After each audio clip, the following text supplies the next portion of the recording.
तो जय हिंद दोस्तों, आपका अपने चैनल एसकेएम स्टडी पर एक बार फिर स्वागत है। बहुत ही महत्वपूर्ण वीडियो के साथ आपके सामने हाजिर है मेरे प्यारे बच्चों। यहाँ पर देखिए हम क्या बताने वाले, आपको अच्छी तरीके से समझाने वाले और आपको अच्छी तरीके से भी बताएंगे यहाँ पर कि क्या हम आज पढ़ने वाले। कक्षा 12 रसायन विज्ञान की बात करेंगे। मोस्ट इंपॉर्टेंट लघु उत्तरीय प्रश्न की बात करेंगे। किसकी बात करेंगे? मोस्ट इंपॉर्टेंट लघु उत्तरीय प्रश्न की बात करेंगे। 95% एग्जाम में आपके पूछे जाने वाले प्रश्न हैं। कौन से? 95% आपके एग्जाम में जो पूछे वाले प्रश्न हैं, हम सभी प्रश्नों की बात करेंगे। ठीक है ना मेरे प्यारे बच्चों? तो आप सभी को बस हमारे साथ जुड़े रहने की ज़रूरत है, अच्छी तरीके से पढ़ते रहने की ज़रूरत है। आई होप आप लोग बहुत ज़्यादा अपनी पढ़ाई अच्छी तरीके से कर रहे होंगे, ठीक है, जो कि आपके लिए बेहद ही इंपॉर्टेंट और बहुत ही महत्वपूर्ण हो सकता है। यहाँ आप देखिए कक्षा 12 रसायन विज्ञान की बात करेंगे। मोस्ट इंपॉर्टेंट लघु उत्तरीय प्रश्न आपके लिए क्या है? मोस्ट इंपॉर्टेंट लघु उत्तरीय प्रश्न है, ठीक है। 95 एग्जाम में आपको 95% आपके एग्जाम में पूछे जाने वाले हैं, ठीक है। तो चलिए हम आपको अच्छी तरीके से समझाते हैं और बताने का प्रयास कर देंगे यहाँ पर, ठीक है। क्वेश्चन देखिए क्या है। क्वेश्चन आपके लिए बहुत ही इंपॉर्टेंट। इससे पहले पीडीएफ जान लीजिए। पीडीएफ आपको कहाँ मिलेगी? पीडीएफ आपको मिल जाएगी एसकेएम स्टडी का जो ऑफिशियल टेलीग्राम चैनल है वहाँ पे आपको मिल जाएगी, ठीक है, जो कि आपके लिए बेहद इंपॉर्टेंट है। चलिए आगे आपको बताते हैं। क्वेश्चन देखिए आपके लिए क्या है मेरे प्यारे बच्चों। प्रतिलोम परासरण से आप क्या समझते हैं? किससे? प्रतिलोम परासरण से आप क्या समझते हैं? उदाहरण सहित समझाइए, ठीक है। तो प्रतिलोम परासरण से आप क्या समझते हैं, उदाहरण सहित आपको समझाना है। तो देखिए क्या हो जाएगा। यदि विलयन पर क्या, यदि विलयन पर उसके परासरण दाब से अधिक दाब प्रयुक्त करें, क्या करें? यदि विलयन पर हम क्या करें कि उसके परासरण दाब से अधिक दाब पर प्रयुक्त करें तो अर्ध पारगम्य झिल्ली के माध्यम से, किसके माध्यम से? अर्ध पारगम्य झिल्ली के माध्यम से विलयन में विलायक का प्रवाह शुद्ध विलायक की ओर होने लगता है। जो विलयन में विलायक का प्रवाह है वह शुद्ध विलायक की ओर होने लगता है। इस प्रक्रिया को प्रतिलोम परासरण कहते हैं। ये प्रक्रिया क्या कहेंगे? प्रतिलोम परासरण कहेंगे मेरे प्यारे बच्चों, ठीक है। तो ये आपके लिए बहुत ही इंपॉर्टेंट है, बहुत ही महत्वपूर्ण है, ठीक है। तो देखिए इसमें हम आपको समझाते हैं। ये देखिए इसमें क्या कर रहा है कि यदि विलयन का पर उसके परासरण दाब से अधिक, मान लीजिए ये हमारा क्या है, विलयन है, इसके परासरण दाब से अधिक दाब पर इसमें हम क्या करेंगे, माध्यम से विलयन का विलायक प्रवाह शुद्ध विलायक की ओर क्या करेंगे हम, ध्यान दीजिएगा, इधर या देखिए दबाएंगे इसको, ठीक है। जब इधर दबाएंगे, इधर क्या है, लवणीय जल है, मतलब इसमें नमक की मात्रा मिली हुई है। जब इसको हम दबाएंगे तो यहाँ पर अर्ध पारगम्य झिल्ली लगी हुई है। जो झिल्ली क्या करती है, इसके फिल्टर का काम करती है। तो यहाँ से क्या होता है, शुद्ध जल हमारा बाहर निकलता है, ठीक है।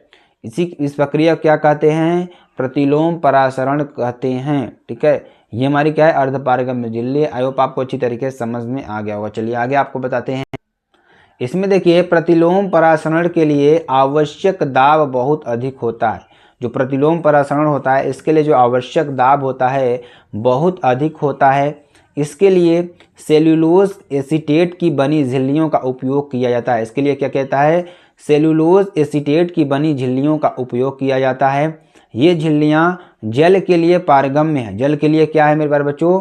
पारगम्य हैं, परंतु समुद्री जल में उपस्थित अशुद्धियों एवं आयनों के लिए अपारगम्य है। इसमें क्या, परंतु जो समुद्री जल में उपस्थित अशुद्धियों एवं आयनों के लिए क्या है, अपारगम्य है, ठीक है।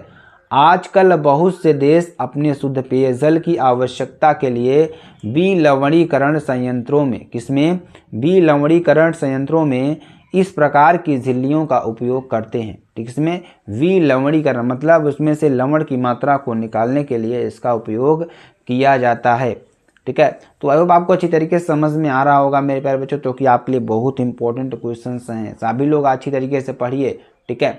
अगला क्वेश्चन देखिए, फेरस सल्फेट और तारपीन के तेल के साथ, किसके साथ? फेरस सल्फेट और तारपीन के तेल के साथ क्लोरीन की होने वाली अभिक्रियाओं के लिए रासायनिक समीकरण लिखिए। किसके साथ? क्लोरीन की होने वाली अभिक्रियाओं के लिए रासायनिक समीकरण आपको लिखना है, ठीक है। तो ये भी बहुत ही इंपॉर्टेंट है आपके लिए। तो यहाँ पर क्या हो जाएगा, फेरस सल्फेट के साथ क्लोरीन की अभिक्रिया, किसके साथ? फेरस सल्फेट के साथ किसकी क्रिया? क्लोरीन की अभिक्रिया, ठीक है। तो 2FeSO4 + Cl2 + H2SO4, जब इसकी क्रिया होगी तो बनेगा क्या मेरे पास बच्चों? Fe2SO4 का होल थ्राइस + 2HCl बनेगा, यानी तारपीन के तेल के साथ क्लोरीन की अभिक्रिया, ठीक है।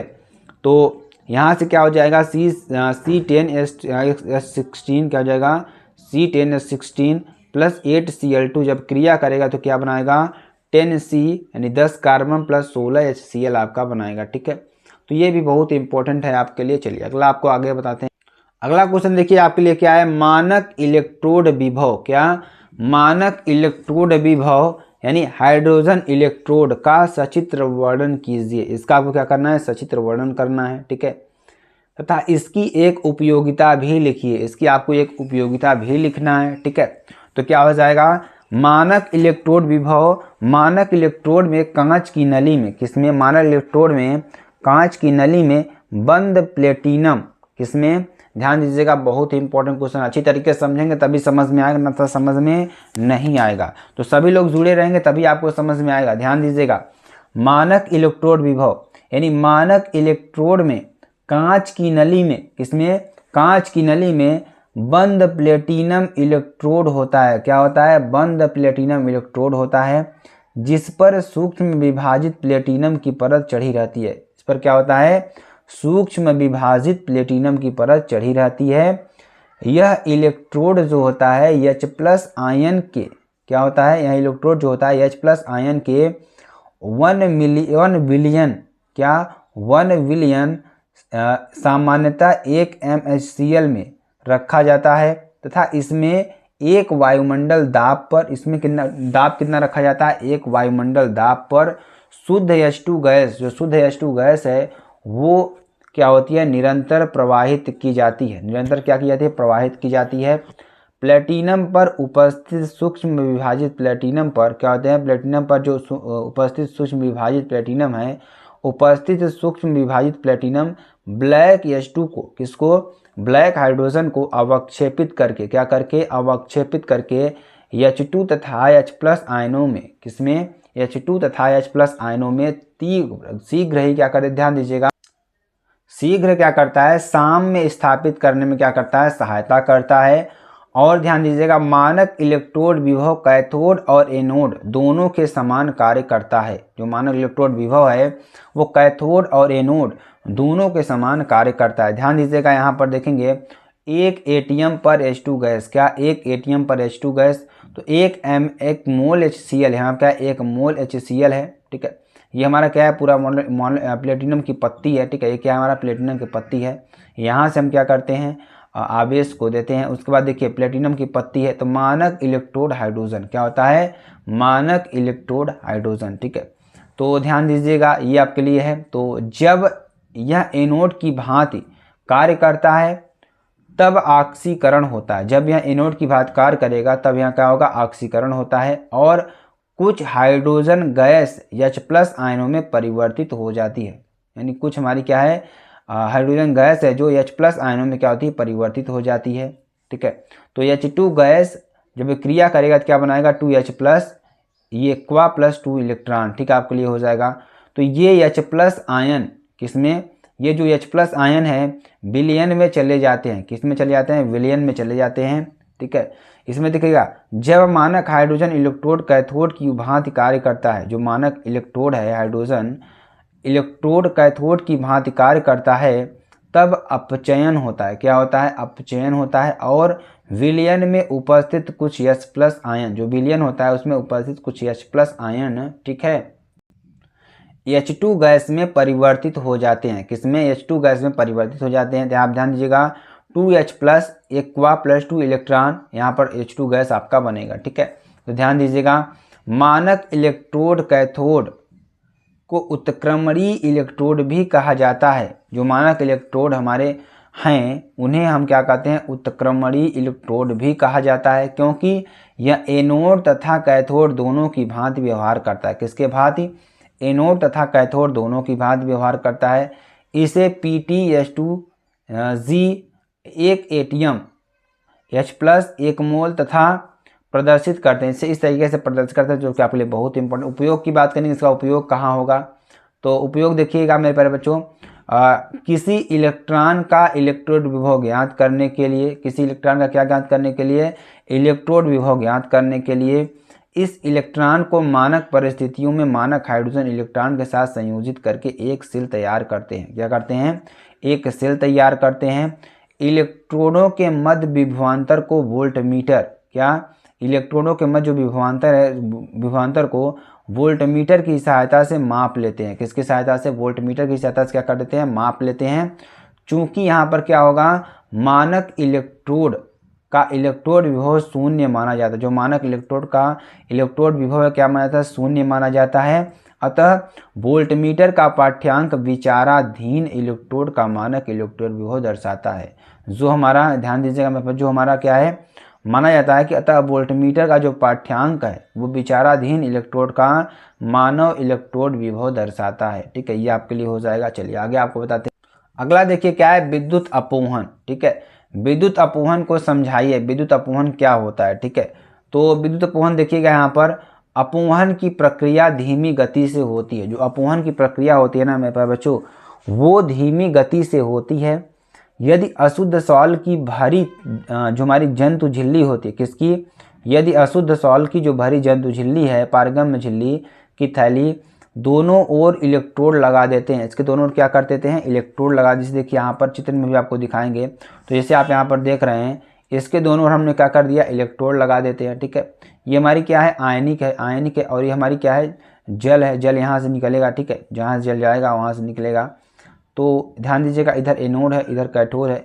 ये हमारी जंतु की झिल्ली की थैली यहाँ पर आपको दिख रही है। ठीक है, और ध्यान दीजिएगा यहाँ पर मेरे पास जो आपके लिए बहुत ही इंपॉर्टेंट क्वेश्चन है। ठीक है, तो चलिए इसको हम अच्छी तरीके से और बताते हैं आपको। देखिए अपोहन की प्रक्रिया क्या होती है? धीमी गति से होती है। क्या होती है? धीमी गति से होती है। और यदि अशुद्ध सॉल की भरी जंतु झिल्ली, मान लीजिए जो अशुद्ध सॉल है वहाँ पर उसको शुद्ध करना है, तो इसमें भरी जंतु झिल्ली पारगम्य झिल्ली की थैली के दोनों ओर, इसके दोनों ओर क्या होगा? इलेक्ट्रोड लगा देते हैं। क्या लगा देते हैं? इलेक्ट्रोड लगा देते हैं। ठीक है, तो अशुद्ध सॉल में, जो अशुद्ध सॉल होता है, अशुद्ध सॉल में उपस्थित आयनिक अशुद्धियाँ, इसमें उपस्थित जो आयनिक अशुद्धियाँ हैं इलेक्ट्रोडों द्वारा क्या होती हैं? आकर्षित होकर तेजी से बाह्य जल में विसरित हो जाती हैं। क्या हो जाती हैं? इलेक्ट्रोडों द्वारा क्या हो जाती हैं? आकर्षित होकर तेजी से बाह्य जल में क्या हो जाती हैं? विसरित हो जाती हैं, जिससे सॉल शुद्ध हो जाता है। सॉल जो होता है क्या हो जाता है? शुद्ध हो जाता है। ठीक है, यह प्रक्रिया क्या कहलाती है? विद्युत अपोहन, और प्रयुक्त उपकरण विद्युत अपोहक कहलाता है। यह प्रक्रिया क्या कहलाती है? विद्युत अपोहन, और प्रयुक्त उपकरण जो होता है हमारा विद्युत अपोहन कहलाता है। ठीक है, तो यहाँ पर देखेंगे ये हमारा क्या है? आयनिक है, ये हमारा क्या है? जल है। तो यहाँ आपका जल हो जाएगा कैथोड, एनोड। ठीक है, तो जंतु की झिल्ली, अब विद्युत अपोहन। ठीक है, ये आपके लिए हो जाएगा। चलिए आगे आपको बताते हैं। अगला क्वेश्चन देखिए क्या है मेरे पास, जो कि आपको बहुत ही इंपॉर्टेंट है, बहुत ही महत्वपूर्ण क्वेश्चन है। ठीक है, ये भी क्वेश्चन आपके लिए बहुत ही इंपॉर्टेंट है। ठीक है, हुंस-डिकर अभिक्रिया को रासायनिक समीकरण द्वारा समझाइए। किसको? हुंस-डिकर अभिक्रिया को रासायनिक समीकरण द्वारा आपको दर्शाना है। ठीक है, या समझाना है। ठीक है, तो क्या हो जाएगा? इस अभिक्रिया में कार्बोक्सिलिक अम्ल के सिल्वर लवण की, इस अभिक्रिया में क्या? कार्बोक्सिलिक अम्ल के सिल्वर लवण की ब्रोमीन से अभिक्रिया कराकर, किससे? ब्रोमीन से अभिक्रिया कराकर एल्किल ब्रोमाइड बनाया जाता है। क्या बनाया जाता है? एल्किल ब्रोमाइड बनाया जाता है। इस अभिक्रिया में सिल्वर कार्बोक्सिलेट का भी कार्बोक्सिलीकरण होता है। इसमें जो सिल्वर कार्बोक्सिलेट है उसका भी कार्बोक्सिलीकरण होता है। कैसे? ध्यान दीजिएगा, RCOOAG, क्या? RCOOAG प्लस Br2 से क्रिया करेगा। यहाँ पर देखिए सिल्वर कार्बोक्सिलेट है, जब इससे क्रिया करेगा बनाएगा, देखिए CCl4 के उसमें भी क्रिया करेगा तो बनाएगा क्या? RBr plus CO2 plus AgBr बनाएगा। क्या बनाएगा? RBr plus CO2 plus AgBr आपका बनाएगा, जो कि बहुत ही इंपॉर्टेंट है और बहुत ही महत्वपूर्ण अभिक्रिया है। तो ऐसी अभिक्रियाओं को मेरे बच्चों आपको अच्छी तरीके से पढ़ते रहना है, क्योंकि बहुत ही इंपॉर्टेंट क्वेश्चन है ये आपके लिए। देखिए आप लोग कमेंट में बताएंगे सर आपका कितना तैयार हुआ है, 50%, 80%, ठीक है, या यहाँ पर 90%, ठीक है, या आपका सबका तैयार हो गया है 100%।